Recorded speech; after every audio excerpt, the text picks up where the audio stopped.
Show के बारे में आपको मैं कुछ जानकारी देना चाहता हूँ। ये बात स्पष्ट है कि इस शो पे वल्गैरिटी चल रही है, गाली गलौज होता है, पर गाली गलौज देना क्या किसी कानून के विरुद्ध है? भाई इससे कोई आहत तो हो नहीं रहा है। ऐसा मानने वालों को मैं बताना चाह रहा हूँ, आहत बच्चे होते हैं, वो इन चीजों को सीखते हैं, फिर वो आगे कैरी करके चलते हैं। पर इनको सुधारने के लिए और भी कई कानून बनाए जाने चाहिए थे। यानी इस प्रकार के जो कार्यक्रम हो रहे हैं जिनमें गाली गलौज ये सब होता है, उसमें सेंसर लगा दिए जाने चाहिए। भाई बड़ी बड़ी संस्थाएं बना देनी चाहिए। ऐसे कार्यक्रमों को पहले से ही क्यों नहीं बंद किया गया? मैंने कई सारे वीडियोस भी बनाए इसको लेकर, लेकिन तब सरकार के कान में जू नहीं देगी। जब ये विवाद हुआ, अब लोगों तक बात पहुंची, तो इसमें नेताओं की भी इन्वॉल्वमेंट होने लगी। क्यों? क्योंकि नेताओं को पब्लिसिटी चाहिए। उन्हें मालूम है कि इस देश में चुनाव जीतने के लिए बस आप पब्लिक की नजर में रहो, चुनाव जीत जाएंगे। उसके लिए किसी को भी अगर बदनाम करना पड़े तो कर दो। यूट्यूबर्स की यही हालत है, मैं भी उसी में खड़ा हुआ हूं। पर मेरा उद्देश्य यहाँ पर आपको जानकारी देना है। हाँ, इसके एवज में मुझे व्यू मिलते हैं, वो मेरा उद्देश्य नहीं है। अब आप ये बोल सकते हो कि तुम भी इनके ऊपर वीडियो बनाकर व्यूज लेते हो, मैं इस चीज को स्वीकार करता हूं, पर मेरा उद्देश्य जो बातें सही है वो आप तक पहुंचाना है। उसके एवज में मुझे व्यू मिल रहे हैं, वो आपका प्यार है।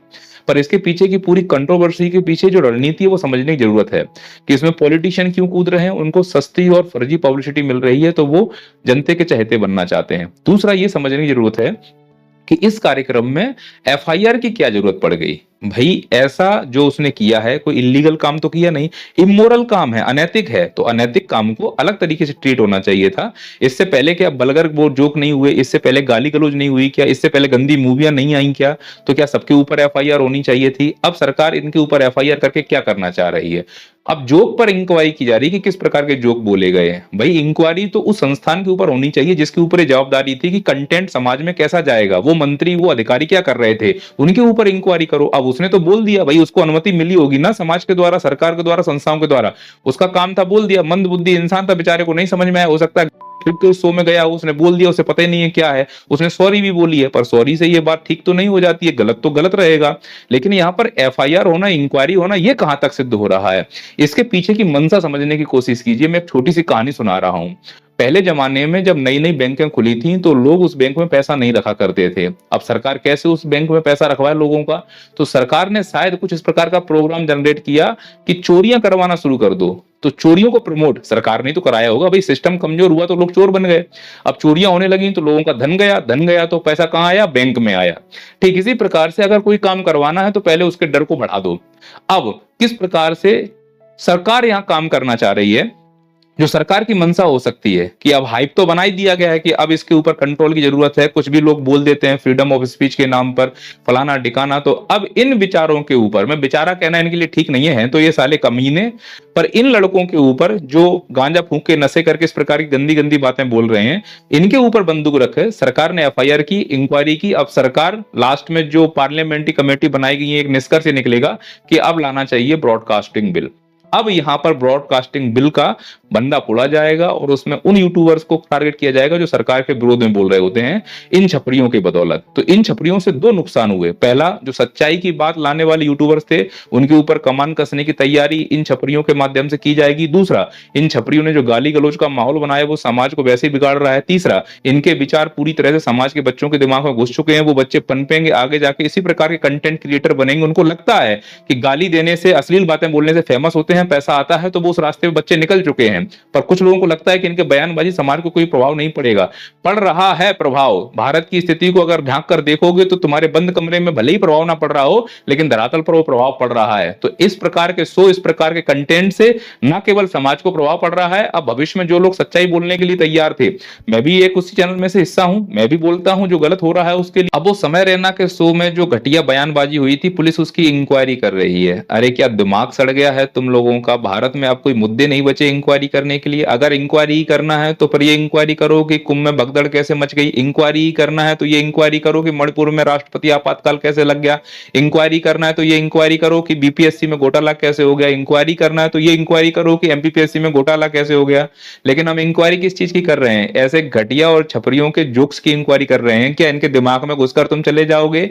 अरे ने फ्लैट लिए हैं, घर लिए हैं, बेचारों को ईएमआई चुकानी है, इसके लिए गाली गलौज भी करना पड़े, युवाओं को को गलत रास्ते पर भी ले जाना पड़े तो ये लोग चूकेंगे नहीं। अब तो कई महानायक भी ऐसे लोगों के साथ बैठे हैं, चूकते नहीं है, क्योंकि इनके ऊपर भी शायद कर्जा होगा, क्योंकि इन्हें कोई फर्क नहीं पड़ता है कि हम कैसे लोगों को तवज्जो दे रहे हैं, समाज के लिए अच्छे हैं या बुरे हैं, बस उनको हॉट सीट पर बैठाकर अपना प्रचार प्रसार कर लें पर्याप्त है। कई कोचिंग संस्थान भी ऐसे छपरियों को बुलाकर अपना प्रचार प्रसार करवा रहे हैं, और अनअकैडमी नाम के एक संस्थान ने तो बैच का नाम प्रतिष्ठा रखा है। धूमिल हो गई प्रतिष्ठा है, 2 कौड़ी के घटिया लोगों को बुलाया है। इसीलिए मैं इस यूट्यूब चैनल पर इन छपरियों को हमेशा से विरोध करता रहा हूं कि समाज के लिए ठीक नहीं है। अब इस बच्चे को जिसने देखा होगा वो समझ रहा होगा कि जो ये कर रहा है वो बहुत अच्छी बात है, पढ़ाई वढ़ाई छोड़कर वो इसी प्रकार के गाली गलौज और अश्लील बातें करना शुरू कर देगा, क्योंकि वो भी फेमस होना चाहता है। इस चीज को समझिए। कुछ लोग तो ऐसे हैं जो बिल्कुल ही मंदबुद्धि हैं। सिख समाज कितना बड़ा समाज सुधारक और समाज में उन्नति और योगदान देने वाला समाज है, इससे बड़ी और मजबूत ताकतवर कोई कौम नहीं है। पर पता नहीं कुछ ऐसे लोग हैं जो सिख समाज पर धब्बा बनते जा रहे हैं। जैसे वो बूढ़े अंकल जी, मम्मी कैसे हैं, अरे शर्म आनी चाहिए, आप क्या मैसेज देना चाह रहे हो। ऐसे ही इस लड़के को देखो। पहले जोक सुनिए, फिर मैं इसका मतलब समझाता हूँ। So, Pearl William, what's your political leaning? Political leaning? I don't watch politics. Don't have any political opinion. No, no, Did you vote? no. Kerala sir 100% literacy sir. मतलब उस लड़की ने कहा मैं केरला से हूं, तो ये मजाक उड़ा रहा है कि अच्छा वहां 100% लिटरेसी। अरे यार, क्या पढ़े लिखे लोगों का मजाक उड़ाया जाएगा इस देश में? अब ये हालत हो गई है कि अनपढ़ लोग पढ़े लिखे लोगों का मजाक उड़ाएंगे, यानी पढ़ाई लिखाई सब बर्बाद है, गाली गलौज करना शुरू कर दो। समाज में सम्मान मिल किसको रहा है? ऐसे छपरियों को सम्मान मिल रहा है समाज में।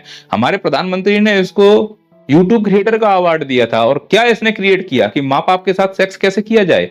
कुछ लोगों को तो परमश्री मिला हुआ है। ये कौन है मालूम? इनका नाम एकता कपूर है। ये अल्ट बालाजी नाम का एक एप्लीकेशन चलाते हैं जिस पर गंदी बातें होती हैं। इनने कई बार गंदी बातें कर दी हैं। अब देखो यहाँ पे इन्होंने 6वीं बार गंदी बात की है, पर सरकार ने अभी तक इन पर नजर नहीं डाली। पद्मश्री दिया गया गंदी बात करने के लिए।